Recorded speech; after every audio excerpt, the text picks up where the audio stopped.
Hello guys and welcome to another video. तो आज के वीडियो का टॉपिक हमारा रहेगा जो कि सी प्रोग्रामिंग में आपको थ्योरेटिकल क्वेश्चंस पूछ सकते हैं, आपको इंटरव्यू या वाइवा में। उन क्वेश्चंस को आज हम डिस्कस करेंगे। ठीक है, तो चलिए स्टार्ट करते हैं हम अपने क्वेश्चन नंबर 1 से। ठीक है, तो what is a negative integer और how is a negative integer stored in C. तो जैसा कि आपको पता है कि कोई अगर हमने नेगेटिव नंबर स्टोर करना हो सी में तो आप कैसे करेंगे। तो इसका सिंपल सी अप्रोच है to use two's complement. Basically first आप उसका वंस कॉम्प्लीमेंट निकालिए एंड देन उसमें जब आप उस वंस कॉम्प्लीमेंट में वन ऐड करते हैं तो ये आपको उसका टूज़ कॉम्प्लीमेंट दे देगा। इससे आप अपने नंबर को टूज़ कॉम्प्लीमेंट में स्टोर करके एज अ नेगेटिव नंबर रख सकते हो। ठीक है, पर आपको इसके लिए पहले उस नंबर को अपने बाइनरी फॉर्मेट में चेंज करना पड़ेगा। ठीक है, तो नेक्स्ट क्वेश्चन है कि what is a static variable in C. ठीक है, तो स्टैटिक वेरिएबल क्या होता है गाइज। स्टैटिक वेरिएबल अपनी वैल्यू को रिटेन करता है बिटवीन द फंक्शन कॉल। ठीक है, एंड बाय डिफ़ॉल्ट जो इसकी वैल्यू आती है वो होती है ज़ीरो।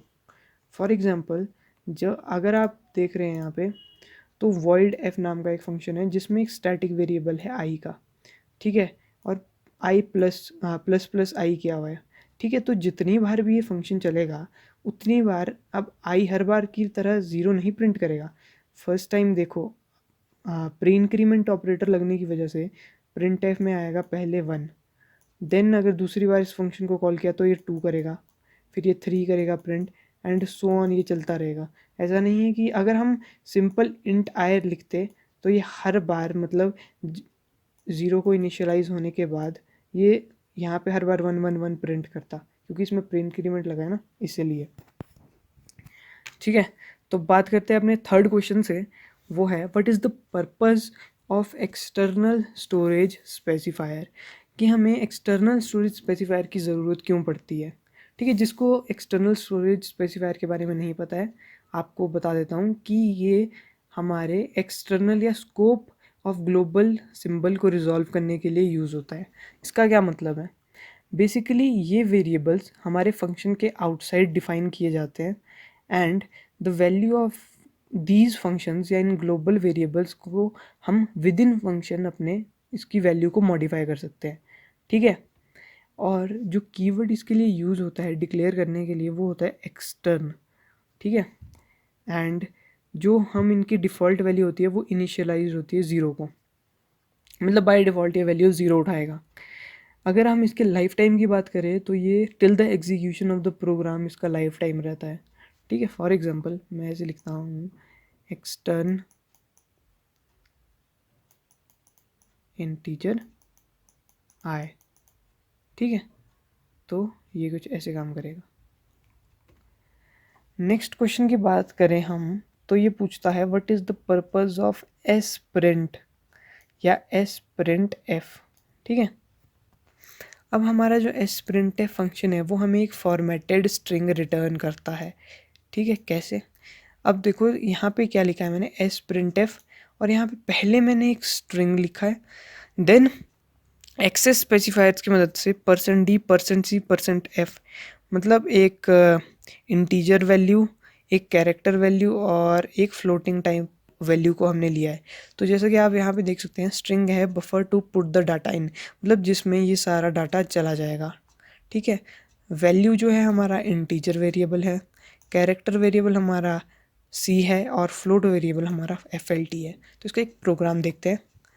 तो जैसा कि आप यहाँ पे देख रहे हो हमने तीन वेरिएबल्स लिए हैं, एक लिया है इंटीजर का, एक फ्लोट का, एक कैरेक्टर का, और एक स्ट्रिंग ली है। ठीक है, बाय डिफ़ॉल्ट स्ट्रिंग में कोई वैल्यू नहीं है, तो अभी स्ट्रिंग है हमारी नल। ठीक है, तो प्रिंट एफ करवाया हमने, इंटीजर की वैल्यू निकाल दी, फ्लोट की वैल्यू और कैरेक्टर की वैल्यू। ठीक है, अब क्या किया हमने, before using the print F data in the string is, अब डाटा इन द स्ट्रिंग में क्या प्रिंट कर देगा, वो नल प्रिंट करेगा। ठीक है, and after using sprint F the data in the string, क्योंकि स्प्रिंट एफ में क्या लिखा हमने कि जितना भी ये डाटा है हमारे राइट साइड को, जो %d%c और %f है, इनकी वैल्यूज़ आ जानी चाहिए स्ट्रिंग में। ठीक है, तो इसका आउटपुट देखो, पहले तो हमारा ये प्रिंट एफ चलता है। ठीक है, जिसमें इंटीजर की वैल्यू, कैरेक्टर की वैल्यू और फ्लोट की वैल्यू आती है। ठीक है, अब देखो मैंने जैसे कहा ये वाला printf जब चला तो इसने क्या लिखा, before using s print data in the string is null. ठीक है, सही बात है। एंड printf यूज़ करने के बाद अब हमारे डाटा इन द स्ट्रिंग क्या है, 50 z एंड 7.25। ठीक है, नेक्स्ट क्वेश्चन की तरफ हम बढ़ें तो हम देखेंगे कि what is the use of register storage class. अगर if a variable is used most frequently, हम अगर वेरिएबल को बार बार यूज़ कर रहे हैं, ठीक है, मतलब हर टाइम एक फंक्शन में उसकी ज़रूरत पड़ रही है, तो एक्सटर्नली उसे डिफ़ाइन करने के बजाय हम उसे अपने सीपीयू रजिस्टर में स्टोर करवा देंगे, ताकि जो उसकी लुकअप स्पीड है हमारे प्रोग्राम की, कंपाइलर की, वो इंक्रीज़ हो सके। ठीक है, तो हम इसको सीपीयू रजिस्टर में, तब हमारा ये काम होता है रजिस्टर स्टोरेज क्लास का। ठीक है, 4 टाइप्स की क्लासेस होती है वैसे तो, इनको हम ब्रीफ में कभी और एक्सप्लेन करूँगा आपको कि कौन कौन सी होती हैं। तो नेक्स्ट क्वेश्चन पे चलते हैं। तो जैसा कि आप देख रहे हैं एस प्लस प्लस और s is equal to s plus one, which is better. आप बोलेंगे भैया बात तो सेम ही है, क्योंकि दोनों काम तो एक ही कर रही है, बट हम अगर बेटर की ऑप्शन चूज़ करें तो हमारी जो एस प्लस प्लस है, this is better. Why this is better? क्योंकि it is a single machine instruction internally, that's why s plus plus is better than s is equal to s plus 1। ठीक है, तो अब बात करते हैं next question की, जो बोलता है कि what is a dangling pointer. अब डैंगलिंग पॉइंटर गाइज वो होता है जिस पॉइंटर में पहले तो हमें पास कोई वैलिड एड्रेस होता है उसके पास, ठीक है, बट लेटर ऑन वो जो एड्रेस जिसकी तरफ वो पॉइंट करता है उसको रिलीज़ कर देते हैं हम, या फ्री कर देते हैं उस हेल्ड एड्रेस को बाय दैट पॉइंटर। तो उस केस में हम उस पॉइंटर को कहेंगे एज अ डैंगलिंग पॉइंटर। ठीक है, next question is the use of keyword type def. तो टाइप डेफ बेसिकली कुछ नहीं है, ईज़ ऑफ इम्प्लीमेंटेशन के लिए यूज़ करते हैं हम।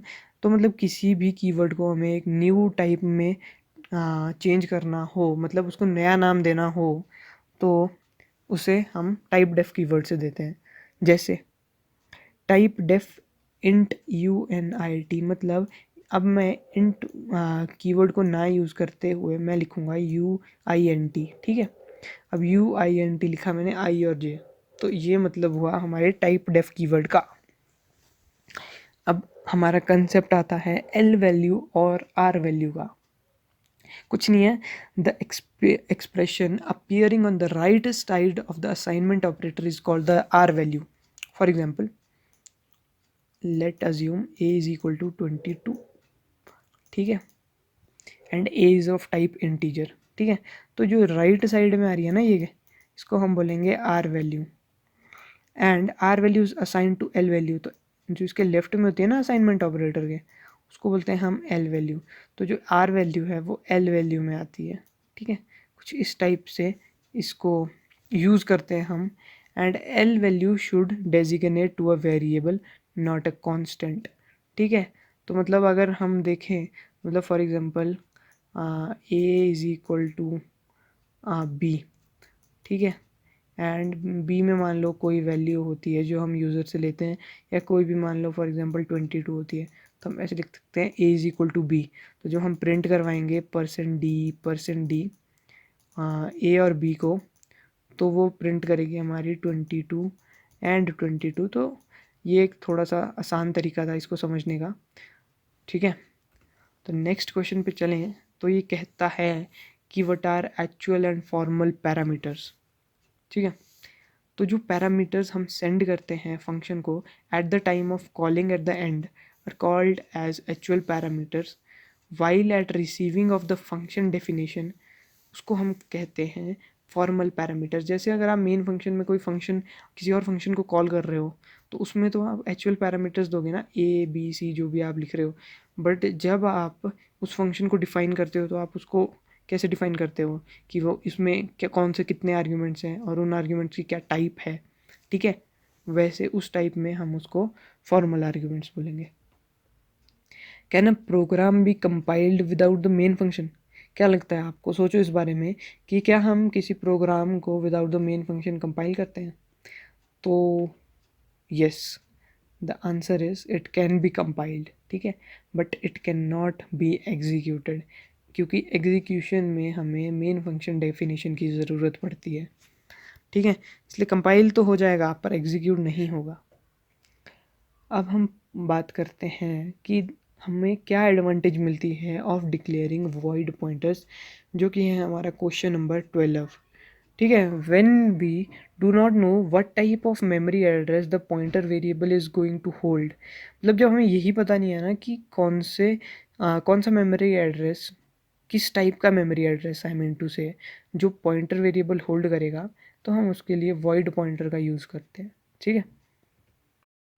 तो अगर हम अपने नेक्स्ट क्वेश्चन की बात करें तो वो कहता है कि does a built in header file contains a built in function definition, तो क्या वो फंक्शन को डिफाइन भी करता है? नहीं।